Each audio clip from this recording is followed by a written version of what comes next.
तो दोस्तों, नाम मेरा हरीश अरोड़ा, रहने वाला हूं मैं उत्तराखंड का और पिछले 3 साल से दिल्ली के अंदर रहता हूं। और इस इंडस्ट्री को जब मैंने पहली बार देखा था तो मैं इस इंडस्ट्री से कुछ इस तरीके की एलर्जी करता था। मुझे लगता था कि जितने भी खाली लोग हैं सारे यही काम करते हैं। फैमिली का मेडिसिन का बिजनेस है पिछले लगभग 42 सालों से। और जब मैं पहली बार इस इंडस्ट्री का प्लान देखने गया था तो एक व्यक्ति बैठा हुआ था, कुछ गोले गोले बना रहा था। बोले, अरोड़ा जी ये तुम आगे बनेंगे, 6 बनेंगे, तुम करोड़पति बन जाओगे। मैंने सिर खुजाया, मैंने कहा चल यार ठीक है।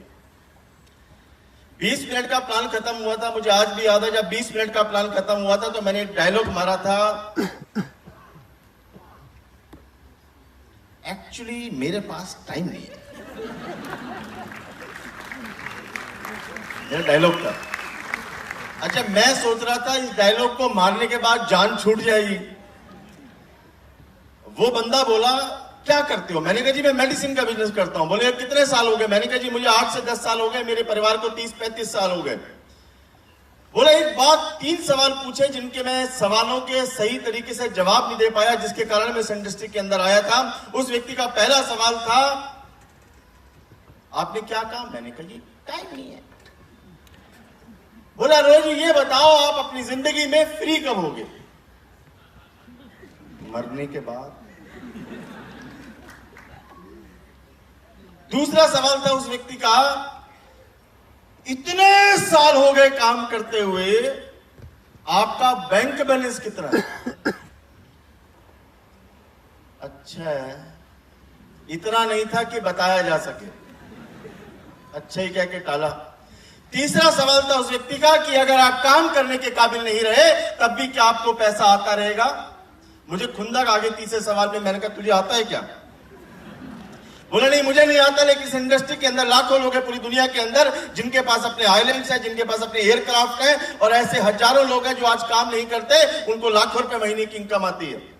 मैं सोचने पे मजबूर हो गया, एक चीज सोची कि अगर इस व्यक्ति की बातें सच है तो इसको छोड़ा क्यों जाए, और अगर ये खाली गप्पे हैं तो क्यों टाइम पास किया जाए।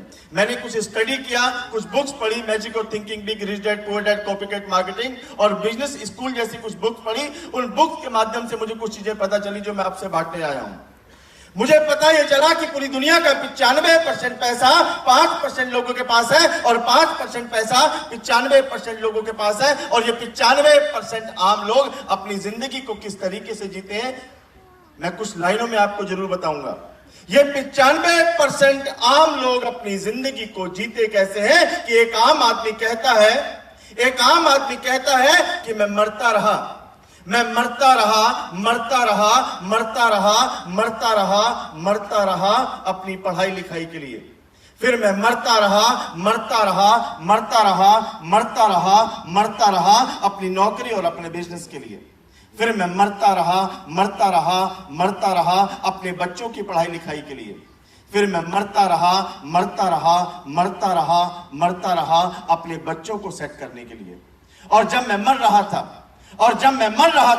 तब मैं सोच रहा था, मैं जिया कब था, मैं जिया कब था, मैं जिया कब था, मैं जिया कब था। एक आम इंसान हमेशा एक बात सोचता है कि बस मेरी पढ़ाई लिखाई हो जाए, मेरी जिंदगी सेट हो जाएगी। होगी पढ़ाई लिखाई, बस मेरी शादी हो जाए, फिर जिंदगी सेट होगी। शादी के बाद जिंदगी सेट? सारा ढंग से आदमी मुस्कुरा भी नहीं पा रहा। बस मेरे बच्चे हो जाए, फिर मेरी जिंदगी सेट। ये बच्चे बड़े कब होंगे साला, फिर जिंदगी सेट। बच्चे बड़े हो गए, बस बच्चों की पढ़ाई लिखाई हो जाए, फिर जिंदगी सेट। बस बच्चों की शादी हो जाए, फिर जिंदगी सेट। अपने बच्चों की शादी कर ली, अब हम अपनी जिम्मेदारी से फ्री हो गए, अब सेट। साले ऊपर भी तो जाना है अब। ये जिंदगी सेट नहीं हुई। क्यों नहीं होती एक आम इंसान की जिंदगी सेट? क्यों नहीं होती एक आम इंसान की जिंदगी सेट? क्योंकि मैंने सुना है और पढ़ा है कि कैलेंडरों के बदलने से इतिहास नहीं बदलते दोस्तों। कैलेंडरों के बदलने से इतिहास नहीं बदलते, इतिहास बदलते हैं अपनी जिंदगी को खुद बदलने से, अपनी जिंदगी को खुद बदलने से।